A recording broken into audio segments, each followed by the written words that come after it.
Hi, everyone. Welcome to Mini Scroll, the daily internet culture podcast bringing you the biggest stories from social media, the creator economy, and the digital space every Monday through Thursday. I'm your host, Lauren Meisner, the founder of the youth digital media brand, Centennial World. Welcome back to Mini Scroll, everyone. Hope you guys all had a good weekend. Just a quick reminder, if you guys want to come to our event in Sydney next Thursday in the CBD in the evening after work to celebrate the launch of our podcast network and meet us and celebrate with our sponsors and just industry people. If you guys want to come, there will be a link down below to a form to register your interest. All right, let's get into the stories for today. So the first story that I have for you guys is that Becki Jones is leaving social media after essentially being bullied off of her platform. TikTok star Becki Jones has announced that she's leaving social media as the negativity has become too much for her mental health. Becki is a UK-based creator who first went viral in 2020 when she posted a silly video of herself making hot chocolate in a slow cooker. She has since amassed over 1.1 million followers, but her time online has been filled with just like really harsh criticism over her weight and how she basically doesn't care about getting smaller. I've decided to come off social media, and I don't want you to think that this decision was made lightly or that I'm not grateful for anyone's support, because I am. I'm so grateful for the following that I've got and what I've built up and what we've built up. But the last few days I've been reminiscing and I've been reflecting, and it's just not good for my mental health anymore. It's really affected me, and I think deep down it has for a while now. It's just, this app is just full of so much negativity, and I think I've always brushed it off and said, you know, you can't let other people bring you down, but they do get you down, and it's okay to admit that. It's okay to say, you know, it has got to me. But I don't want you to think that I'm like upset, or, well, I am upset and I am sad, but this will pass, and I think it's the right decision for me that I've made. You know, I've come to this decision because, you know, who wants that affecting their life? Who wants that affecting their mental health? And I just want to become the best version of myself for myself.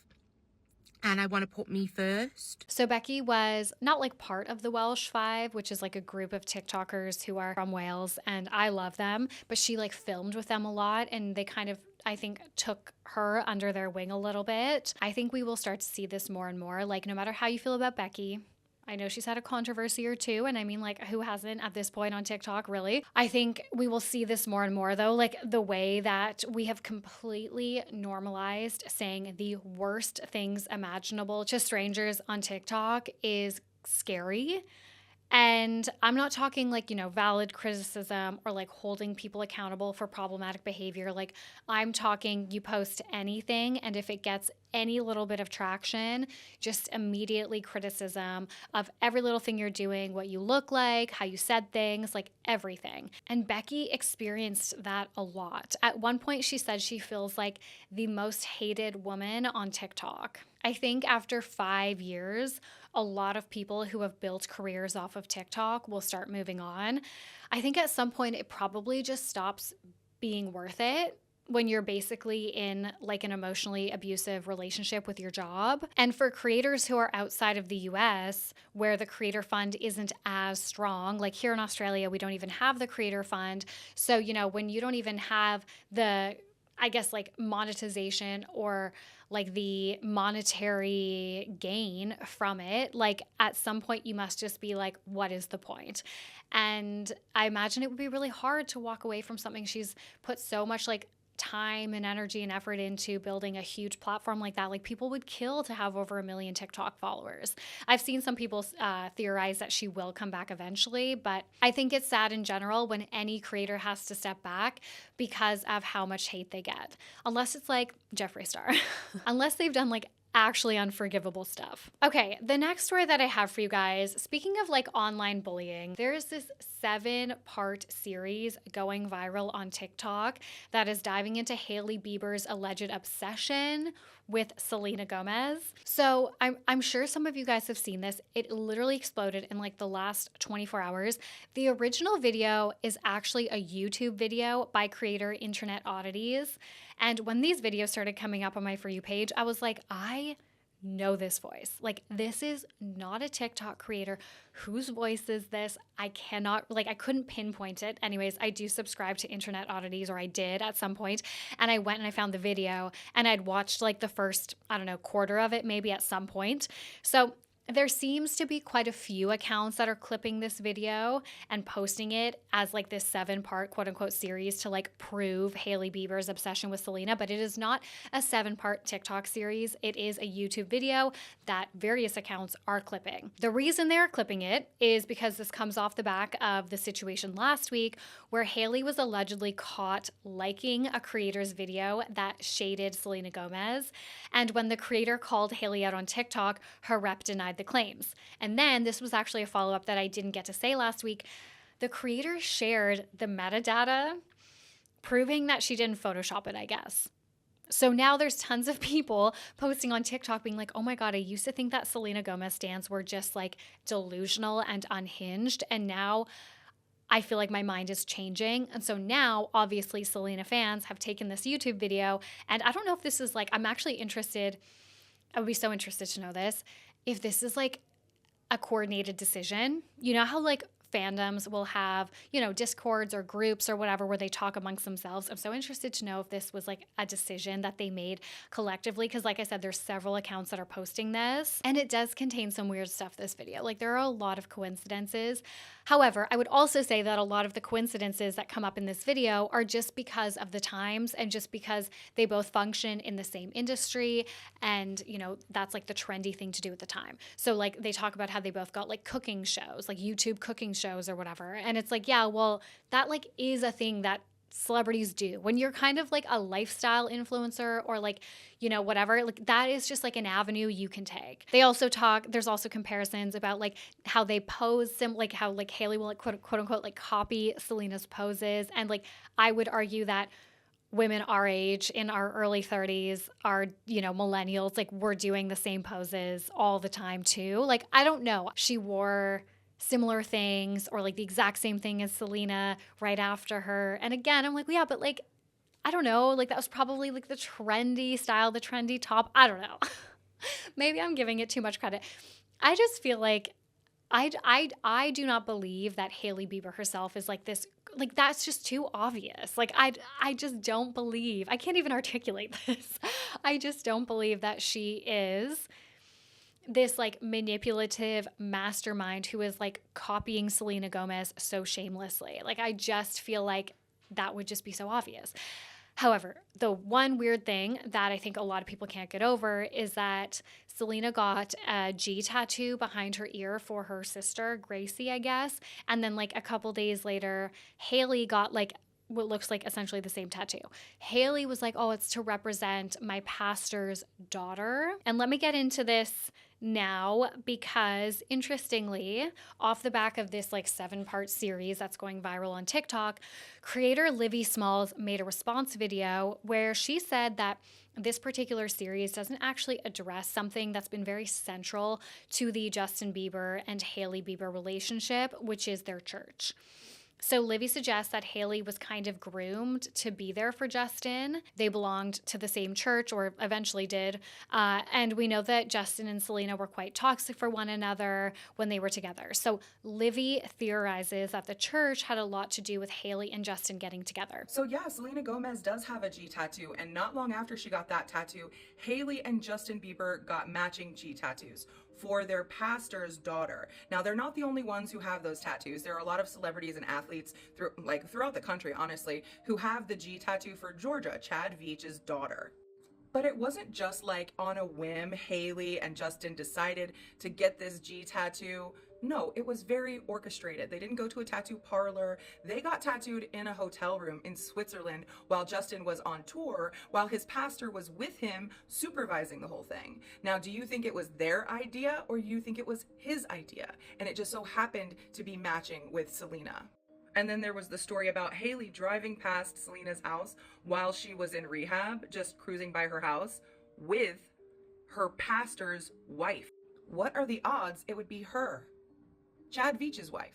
And honestly, I hardly know anything about this church. Like, it's definitely, I know that the church in Justin Bieber's life and like how it all relates to, oh my God, what's that woman's name that like was in the Britney conservative, Lou Taylor? The Britney conservatorship. Anyways, like I know that all of that is like very important to pop culture, but for me, it's like a pop culture blind spot. But what I do remember is that in Justin Bieber's Seasons docuseries from a few years ago, someone on his team, I think it was his manager, said at one point that they never have to worry about Justin anymore because he's with Hailey and like she takes care of him. And I remember back in the day thinking like that is a huge red flag and a massive responsibility to place on Hailey. So the running theory here, and I found this through Livy's video, but it's all over Reddit, that not that they were like arranged, Hailey and Justin, but that Justin was like heavily coerced into being with Hailey. Like someone on Reddit said they believe that Justin's pastor, quote, likely has financial ties to the Baldwins, which is how this all happened. Because as we know, like Hailey obviously was like a super fan of Justin. Like that is undisputed. So anyways, if you guys have seen this series, please let me know what you guys think. I think it's important when reporting on things like this that you understand the origins. Like this is not some TikTok series. It came about because this video was made months ago, I think even last year. And people are clipping it now because of everything that happened last week and because the tides have turned on social media where people previously were kind of like, all right, like leave Hailey alone. Like Selena fans are unhinged. And then now that narrative is switching already because of that one video where that creator was like, Hailey liked my video, and then she showed the metadata. People believe that. So that is like how this came about. And this video is, I assume, being posted by Selena fans who are basically trying to like further this narrative that's already kind of like in people's minds now, like these questions that are running through everyone's minds now where they're like, wait, maybe like Hailey was the problem. Like I've been defending her, but like maybe the Selena fans were right. So now these videos are being posted and it's confirming that for people. I'm going to be honest, when it comes to Hailey and Selena, I actually don't think I have an opinion because I have no idea what's going on. I think that's what it is. Like my opinion is that, like what I said before, like I don't think that Hailey was intentionally like copying Selena, because I think that would be too obvious. But other than that, I have no idea what's going on, but I don't know. What do you guys think? Okay, and the last story that I had a different story, and it was like, honestly, it was kind of boring. And then right before I started recording, I saw this. So I'm going to cover it, but I don't really have any notes. However, I wanted to talk about how Chappell Roan is getting some backlash because in a new Rolling Stone article, she said that she likes to listen to Jason Aldean. So this is a quote. She said, "I'm from Southwest Missouri, grew up on Christian and country, and then found Alejandro by Lady Gaga, and I was like, I think I like this too. So I've kept country in my heart, and it's so incredibly nostalgic to drive in West Hollywood and play Jason Aldean or Alan Jackson's Chattahoochee." Whatever, you know that song. Chattahoochee, whatever. I think I said it right. Yeah, so this is obviously in reference to her new song, The Giver, which is an amazing song. There's already drama. Actually, this is some TikTok drama that's going on right now with The Giver. There is like lesbian talk drama related to the fact that all of these women are like, if you are straight or bisexual, or if you are a pillow princess, you are not allowed to like belt out The Giver. And then the pillow princesses and the straight girls and the bisexual girls are like responding, and they're very offended and they're very upset. They're like, why can't I enjoy this song? And then there's other people saying like, if you're straight, you can't call yourself a pillow princess, because now there's all this discourse around like what pillow princess means. And all these straight girls are like, well, is it not the same as being a starfish? And it's like, no. Anyways, it's like a whole thing. I highly recommend searching it up on TikTok. I am forever obsessed, addicted to lesbian talk. There's always so much going on over there. But when it comes back to Chappell and saying that she likes Jason Aldean and that she still listens to him, a lot of people take issue with that because Jason Aldean is very vocally MAGA, and Chappell is obviously very vocally pro-LGBTQ, pro-trans rights, you know? And so people are kind of like, this is so conflicting. Like, how can you mention him in this kind of positive way? And a lot of country fans have, like, who are on the left, have boycotted Jason Aldean, will not listen to his music. And then, of course, there's people that are saying, like, well, she obviously just, like, said that, or, like, you know, keep politics out of it. Like, you can listen to whoever. I think when you are as famous as Chappell, I understand she only just became famous, I know. But when you are as famous as Chappell and you have such a big platform, I do think you have to be careful what you say in interviews like this. You have to be careful about what you are like indirectly promoting. People are boycotting Jason Aldean's music because he is very pro and vocally voting against like everyone's rights except for his own as a white man. You know, it's very, very different. He is like anti everyone else's rights. And him and his wife, Brittany Aldean, went on like Instagram Live or something. I saw this came up for me like days ago. And somebody asked them, like, how do you feel about being MAGA or whatever, like now that Trump has done all this like crazy shit? And they were like, this is what we voted for. At some point, like it's not politics. I mean, we know this, but like at some point it's not politics. It's like straight up human rights. And I think at some point you do just have to be careful about the messages that you might be indirectly promoting. So yeah, maybe she doesn't know. I mean, I did see people say like maybe she has no idea about this side of Jason Aldean, and maybe she doesn't. That is a very heated debate right now online as well. What do you guys think about that?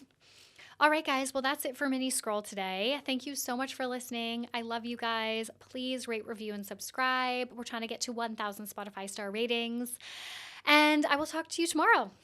Bye.